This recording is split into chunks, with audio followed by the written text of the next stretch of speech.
part of the purchase of the blood of Christ.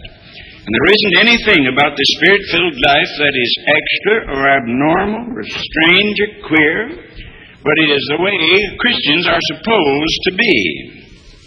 Now, before you can be filled with the Spirit, you must be sure to the point of conviction. If you have any doubt, if somebody's dropped a doctrinal question in your mind and left the impression with you that you received everything God has for you the day you received Christ as your Savior and Lord, you'll never get anywhere. Now, not everybody that listens to me is going to be filled with the Spirit. We might as well be realistic about this.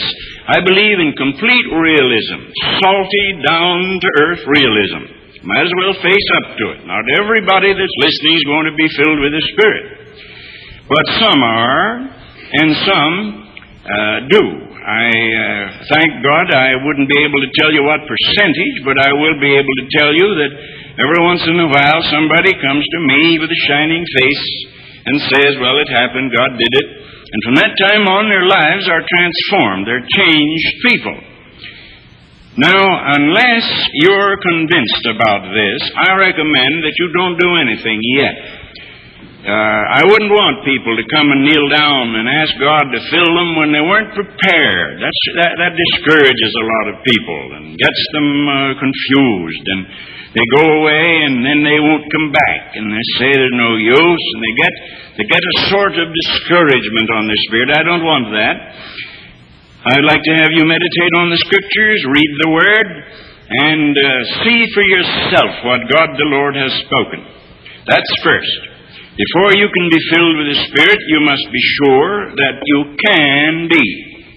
Second is, you must be sure that you desire to be. But you say, doesn't everybody desire to be filled? And the answer is no. I suppose a lot more people desire to be full, but not many desire to be filled, as I've said.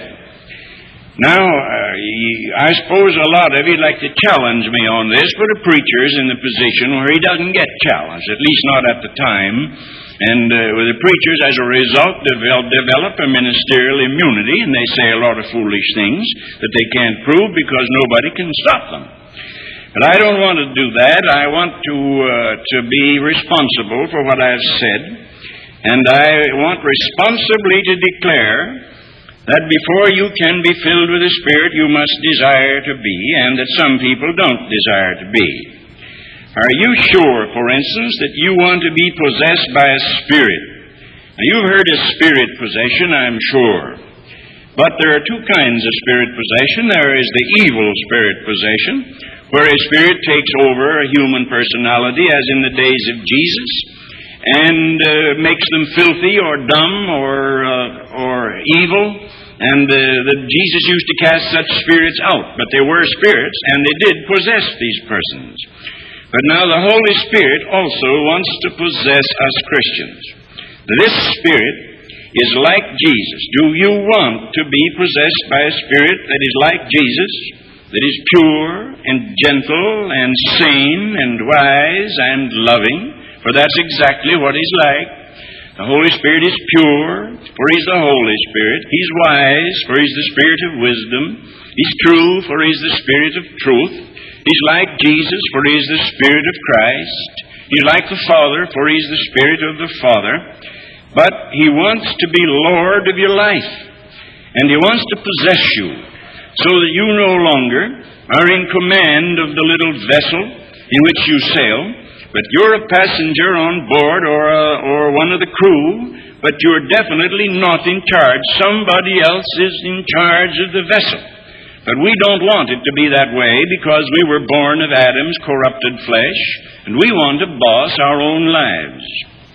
I ask you, are you sure you want to be possessed by the blessed Spirit of the Father and the Son? Now, do you want your personality to be taken over by someone who's like this? He will expect obedience to the written word. We would like to be able to be filled with the Spirit, or full of the Spirit, and then more or less do as we please. But the Holy Spirit who inspired the Scriptures will also expect obedience to the Scriptures. And if we do not obey the Scriptures, we quench Him. He will have obedience, the Spirit will. And people do not want to obey the Lord. They just don't want to. So a lot don't desire to be Spirit-filled. You see, we're as full as we actually want to be. This sounds like a shocking thing, but it's true. Everybody is as full as he wants to be. Everybody has as much of God as he desires to have. Now, he doesn't always have as much as he prays in public that he might have, or even in private, because sometimes there's a fugitive impulse that comes to us. We want the thrill of being full, but we don't want to meet the conditions that we have to meet, so we don't want to be filled bad enough to be filled. Suppose that you wanted, say, a Cadillac automobile. Some of you have them, and some of you want them. But here's Brother Jones, for instance. I don't think there are any Joneses here, so that'll be safe to use Jones. Here's Brother Jones, and he'd love to have a Cadillac. But he's not going to buy one, and I'll tell you why. He doesn't want one bad enough to pay for it. He wants it, but he doesn't want it bad enough to meet the terms. You go down there, and they show you a big black boat lying there on four wheels and say $6,000, $7,000. He shrugs and goes out. He wants it, but he doesn't want that bad. So he goes out and drives his Chevy.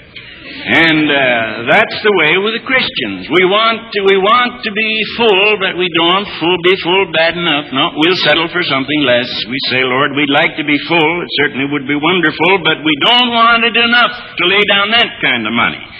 We don't want to pay the price. We don't want to meet the cost. Now, the Holy Spirit will expect obedience, I say, and He will not tolerate the self-sins. Self-sins, what are they? Well, they're self-love. I have said and written, and I repeat, that the church is full of self-love now. In fact, we cultivate it. We go to school and learn how to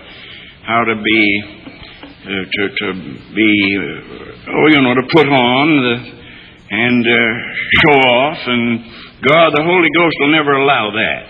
He won't allow it. He'll allow some Christians to be like that, but He'll never allow you to be like that. He'll never allow a Spirit-filled Christian to be like that. He is the Spirit that brings humility to the heart, and that humility will be there, or He will be quenched and grieved, and He will not fill. And then self-confidence. We're very sure that we can do things. And the Holy Spirit wants to destroy your self-confidence. Here, you businessmen, you make decisions. You've got your telephone all over your desk, your telephone's all over your desk, and you buy and sell in big amounts, and you make decisions, and you're proud of the fact, I run that. I make this decision. You go home, and you run the house, and you run. But there's one thing you won't run, brother. You won't run your life after the Holy Ghost gets control. You won't run it anymore. The Holy Ghost will run your life. And the reason you're not filled and full now is that you want to run your life the same as you run your business. You're the boss. And take a letter. You dictate. Well, you'll not dictate to the Holy Ghost. But that's the trouble with us. We're dictators. We want to run our lives. We're so full of confidence, and then we're full of self-righteousness. We lie to God continually. People lie to God continually. They say, oh God, I'm a worm and no man. But if his wife called him a worm, there'll be trouble at home. He doesn't believe it. He's lying to God. And he gets down and says, oh Lord, there's no good thing in me. But if you called him a liar, his face would turn white and he'd say, what do you mean? He doesn't mean it. He's just lying. He says he's bad, but he doesn't believe it. So God wants to take all of that out of you, my friend. He wants to take Adam's righteousness out of you and put another kind in. And self-indulgence. He wants to take all of that out. The self-love, self-aggrandizement, the self-sins. He wants to take them out. Well, are you sure you want to be treated like that? Are you sure that you want to be filled and possessed by that kind of a spirit? If you're not, you don't desire to be, then of course you can't be, because God is a gentleman, the Holy Ghost is a gentleman. He won't come in where He isn't wanted. Well, Are you sure that you want to be led and controlled by a spirit who will stand in sharp opposition to the world's easy ways? The church in our day has become so much like the world that you can't tell the difference, really. There's not very much difference. There are a few things we don't do. We don't drink, and most Christians now don't smoke. But outside of that, they do about everything everybody else does. And they trim their income tax and do all sorts of things. Take their wife out to lunch and write it on the returns that it was a business engagement. And, and then we smile and think we're getting, no, you're not getting away with anything, brother. No, you're just leaking. Your spirit's leaking. Your soul's leaky. Scripture says you put it in bags with holes in it, the treasure, and we put things in bags with holes in them. Those are leaks. And the Holy Ghost is a Holy Spirit. And He will not allow crooked deals. And He will not allow sharp shavings of your... You've got to be honest to be filled with the Spirit. Do you want to be filled with the Spirit bad enough? Do you want to be filled with the Spirit bad enough that you can stand against the easy ways of the world and live the life of a Christian, the hard life of a Christian? And then the Holy Spirit won't allow you to boast or show off. He'll never allow that. Every time I've boasted about anybody up to now, He backslid on me. God never allowed me to ever boast about a convert. He always backslid, as far as I'm able to discover. Every time I boasted about a crowd, it always petered out on me. And every time I boasted about anything, it went to pot. And I thank God for it, because God won't allow that. If I wasn't His child and His Spirit wasn't trying to control me and wasn't succeeding in some measure, I'd never hear from God on it. But as soon as I start to show off a little bit, the Lord sets me flat. And that's exactly the way I want to keep it. And that's the way you'll be, too. The Lord will never let you show off nor boast. Well, He'll take the direction of your life away from you altogether, and He'll reserve the right to test you and discipline you and strip you and strip away from you many things that are, you love them, but they're dangerous to you, and He'll strip them away. We want God in all this, too. There's a philosophy abroad, in Christian circles. I've got God in all of this, too. Well, I find in the New Testament that people, when they had God, didn't as a rule have very much else. They had God and they were rich, but they didn't have much else, and oftentimes they had to get rid of what they had for Christ's sake. That's the way our fathers lived. But in this 20th century Western civilization, and Canada and the United States are like that together on this, rich and well-to-do and having too much, and we don't know what it is to suffer, and our churches have become a middle-class bourgeois kind of church, We don't know what it is to be poor, don't know what it is to suffer and lose things, but our fathers did. Our fathers did, and we don't. They paid the price, and we won't pay the price. We read books on being filled, but we won't meet the condition. But we're all as full as we want to be, my brethren. You're as good a man as you want to be. You're not as good a man as you think you want to be, but you're as good a man as you really want to be. Because the Scripture says, they that hunger and thirst, blessed is they that hunger and thirst, they shall be filled. And if the hunger and thirst is there sufficiently, they shall be filled. And if there's a man in Toronto that's hungering after God and isn't filled, then the Word of God is broken. We are as full as we hunger to be. I say there's a fugitive impulse comes to us sometimes.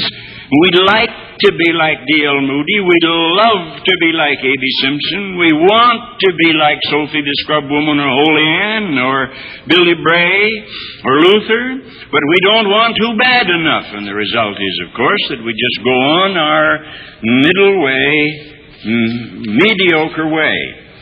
Well, now, are you sure you need to be? I've said before you can be filled, you must be sure you can be, and you must be sure that you desire to be, and you must be sure that you need to be.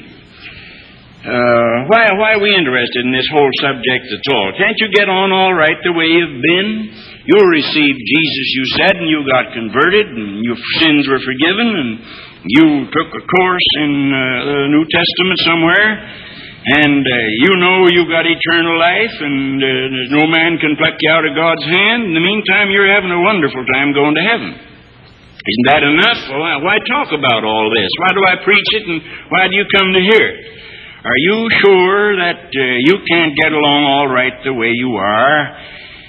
Or do you feel you just can't go on? Resist discouragement and obey the Scriptures and understand the truth and bring forth fruit and live in victory without a greater measure of the Holy Spirit than you know now. If you haven't reached that place, then I don't know that there's much I can do. I don't think there's anything that I can do. I wish I could.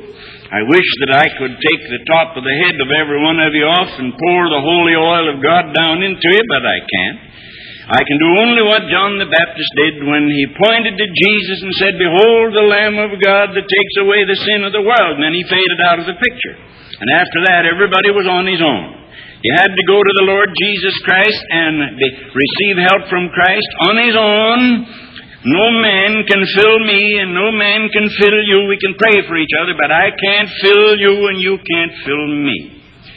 Well, this desire must become all-absorbing. Now, I want you to hear this, that the desire to be filled must become all-absorbing in your life.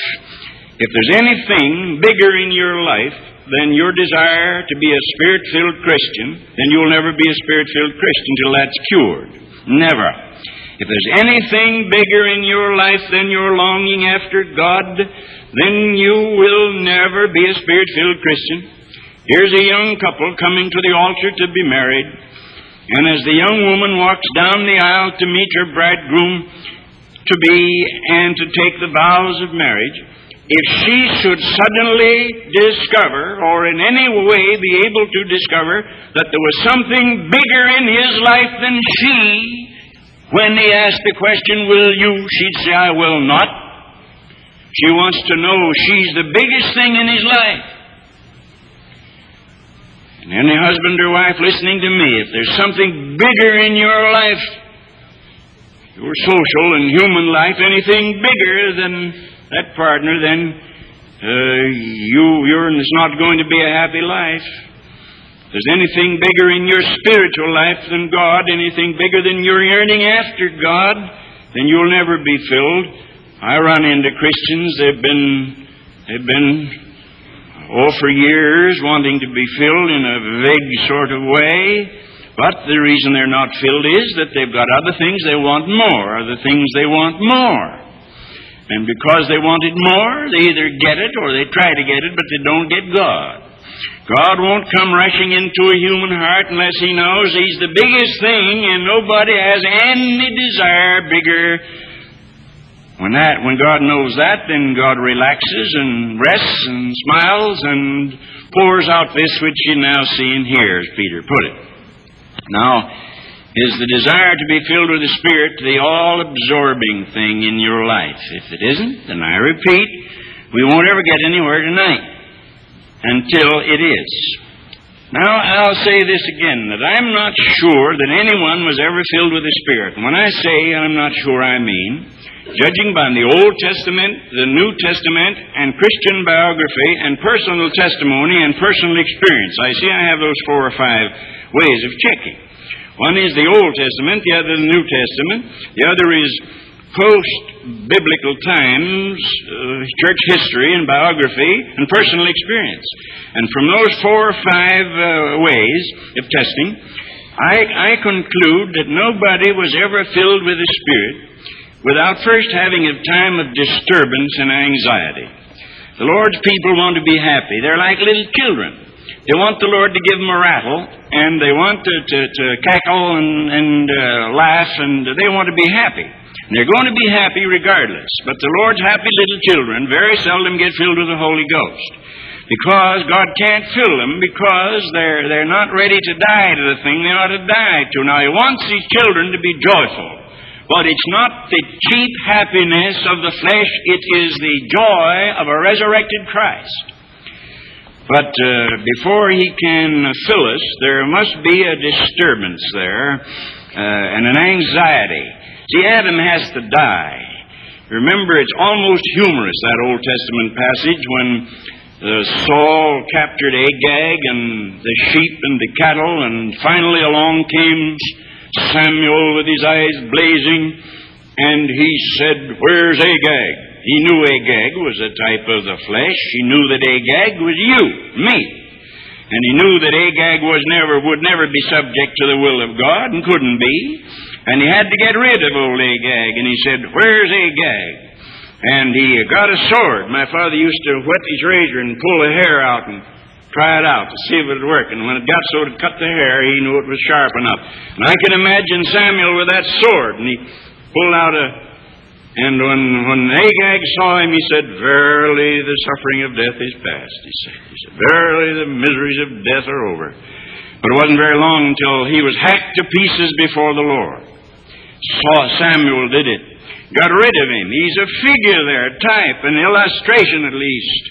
Well, that has got to die. That's why I say there's got to be disturbance and anxiety and disappointment and emptiness.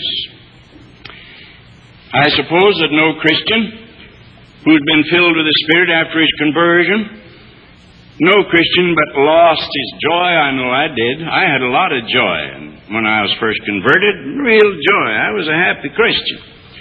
And to be filled with the Spirit, God emptied me of my joy and showed me that it was about half carnality and, just animal spirits.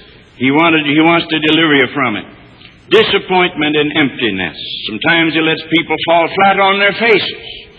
And that shocks them because they thought they were better than that. No, you're not better than that. You just found out how bad you were. And then there's a despair that comes on the heart of people. Despair with self. As long as you imagine you make it all right, that you don't want to be too religious, you'll make it all right. As long as you feel that way about it, you'll make it all right. But it'll be a mediocre, half-dead Christianity. And that's what's the trouble with us.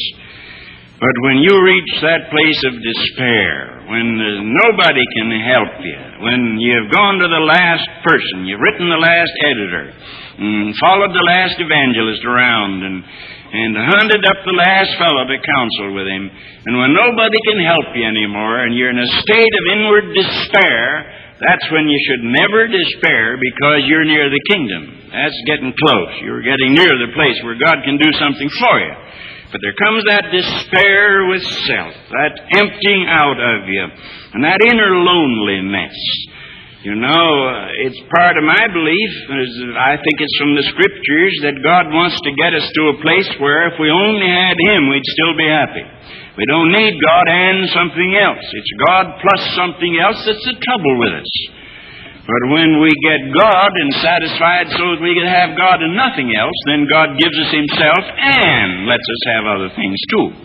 But until we reach the place where it's only God, where there's that inner loneliness, most of us are too social to be lonely. We feel a little bit lonely, we rush to the telephone and call Mrs. Yakety. And the next thing we know, we've used up a half an hour. And the buns are burnt, or the biscuits. But it's talk, and we rush about, and it's a social fellowship. But there comes a place in your Christian life, my friend, there ought to be, and will, if you'll follow on to know the Lord, when you'll arrive at a place when instead of Mrs. Yakety being a consolation to you, she'll be a pest. And she won't be able to help you at all. There won't be anything she can do for you. It's loneliness for God. You're lonely for God, and you want God so bad you're miserable. You're getting close then. You're near to the kingdom, and if you'll only keep on, you'll meet God. God will take you in, fill you, and He'll do it in His own blessed, wonderful way. I would even say there comes a darkness. The old writers talked about the dark night of the soul, a time of emptying, a time when it became dark all around us. But we're too carnal to allow our hearts to get dark with longing for God now. We're so determined we want to be happy that if we can't be happy by the Holy Ghost, we'll drum up a lot of happiness nowadays. We're religious rock and rollers, that we're going to get happy somehow if we got to beat it up with a tom-tom. All right, you can have that kind of happiness if you want it. But if you don't want it, and you're dissatisfied with it, and you want the joy that comes out of Joseph's new tomb, open now forever, if you want the joy that comes from the Holy Ghost, a well of water springing up within you forever, then you will likely have a loneliness and an inner darkness and a despair with self, and you'll wonder what happened to you, and you say, am I backsliding? No, you're not backsliding. You're going on with God. Then now, somebody says, now, Mr. Tozer, I knew he was a legalist, and he's saying that this disturbance and anxiety and disappointment and despair and all that earns the Spirit of God. No, that doesn't earn the Holy Ghost. The Holy Spirit's a gift. He's a gift from the Father to His children. He's a gift from the wounded side of Jesus to His children. You can't pay down one red penny for Him. You can't turn your finger over. He's a gift 100%. But what this does for you is not to earn the Spirit, but it breaks up your fallow ground. It empties the vessel. I say you can't be full unless you're filled. And the trouble with us is that we are full of too many things now. And God can't empty us until He brings us to that place of anxiety and emptiness and despair with self. Then when we're emptied of these things, then the blessed Holy Ghost at least has an opportunity to come in. Moody used to take a glass of water, or an empty glass, and fill it, and then say, now how can that be filled? How could I fill that with milk or wine? How could I fill that glass? And say, I've got to empty it. And then he'd pour it out into another vessel. There's an object lesson. So there must be an emptying and a detachment from the interests of life. Most of us are too much concerned with life. We're busy making a living so that we can die of gallbladder trouble or have a heart attack. We're busy making a living, dashing about, keeping our sales up and keeping our business up. Now, it's all right. And if you're right with God, then God will bless you. And I'm sure He'll bless your business too. But most of us, we don't bother too much about that. We expect to do it, and we just want the Lord to have the chariot ready when we're ready to die. So we kill ourselves long before our time, and the Lord takes us home to heaven. So we think. Brethren, is this too rough? Am I demanding too much? I don't think so. I think I'm chilly yet and cold compared with what I ought to be. I'm nowhere near what Finney would have been if he was preaching, or John Wesley, or any of the other preachers that God blessed and honored. Now I'll give you 4 texts. This is how to be filled with the Spirit. Of course, up to now I have given you conditions, and those conditions are part of the how. I give you 4 texts. I want you to take them. And an archangel from heaven couldn't do any better than to give you the Scripture and say, believe the Word of God. First, Romans 12:1 and 2. You know what it is. I beseech you, therefore, brethren, by the mercies of God, that you present your bodies. That is, present your vessels. That's first. A vessel that hasn't been presented will not be filled. And a vessel that isn't presented can't be filled. Present your vessels. I think that God wants us to be intelligent. He wants us to come to Him. If you were in a bread line somewhere in some of the poor European countries where they have to come with their cups for their milk and come with a basket for their bread, you stood back there and didn't present your cup, you wouldn't get the milk. If you didn't present your basket, you wouldn't get the bread. And if you don't present your personality, you won't get fullness of the Spirit of God. Present your vessel. That's first, Romans 12:1 and 2. I give you another verse, Luke 11:9-13. Maybe I'd better go over and read that one because it's quite lengthy. It says, if a son shall ask bread of any of you that's a father, will he give him a stone? Or if he shall ask a fish, will he give him a serpent?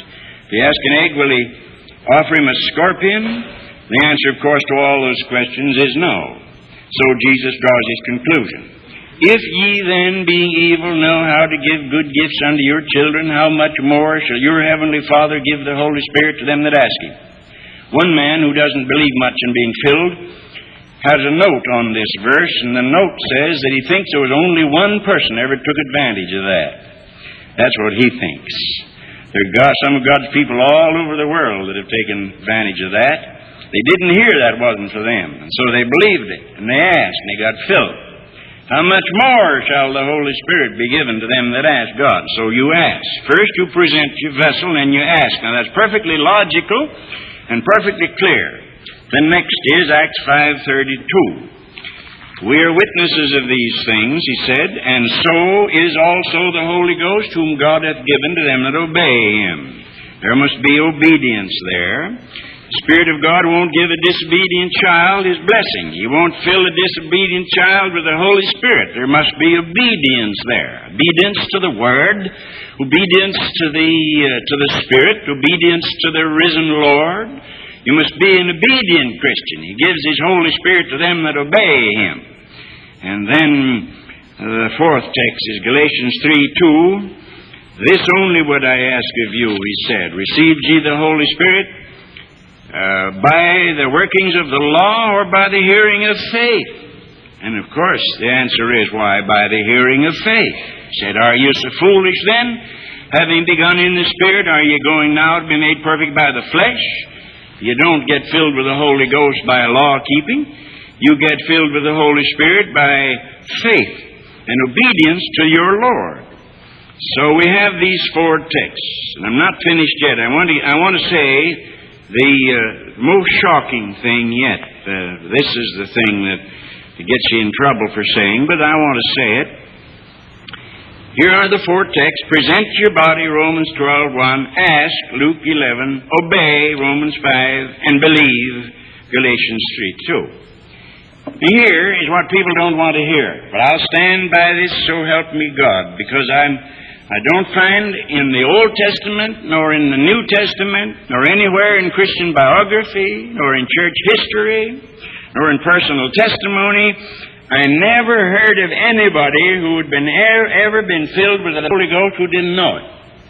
Now, some people would like to think they're filled and don't know it. One man tried to explain that. He said, now, there's such a thing as static electricity. He said, you take a hold of a piece of metal, and then you take a hold of another piece of metal or touch it, and the sparks will fly off your fingers. You weren't feeling anything, but you've been full all the time and didn't know it. Well, the Holy Ghost isn't electricity, and your soul is something else. That's bad illustrating. Bad. Because he's violating the Old Testament, he's violating the New Testament, he's violating Christian biography, he's violating church history, and he's violating all the testimony of the Spirit-filled saints. Nobody was ever filled with the Holy Ghost who didn't know he had been. 2, nobody in the Old Testament nor the New Testament, nor in church history or biography, was ever filled with the Holy Ghost who didn't know when he was filled. And nobody was ever filled who was ever filled gradually.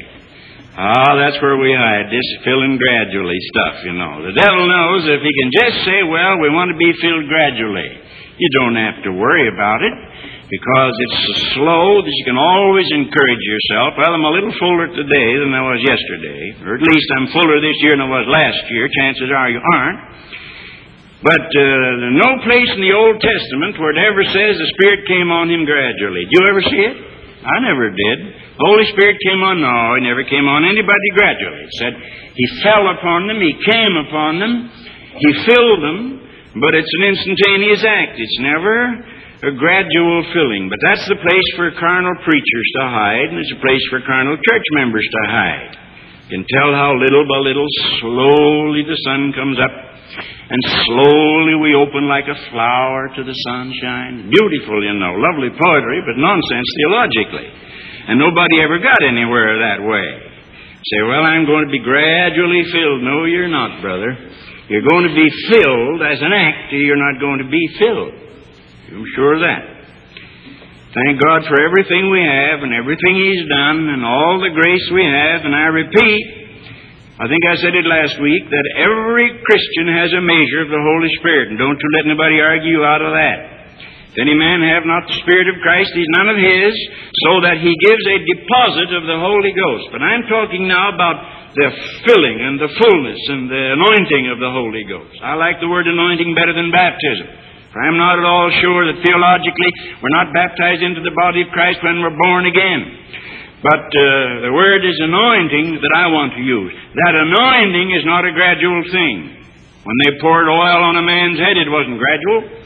When they poured oil on a fellow's head, it was turned the thing over and poured it out, and it ran all down over the beard and down on the skirts of his garment, and everybody a quarter of a mile around knew he'd had oil poured on him, because it was the oil of frankincense and myrrh and aloes and cassia and cinnamon, and it smelled up everything around with its beautiful fragrance.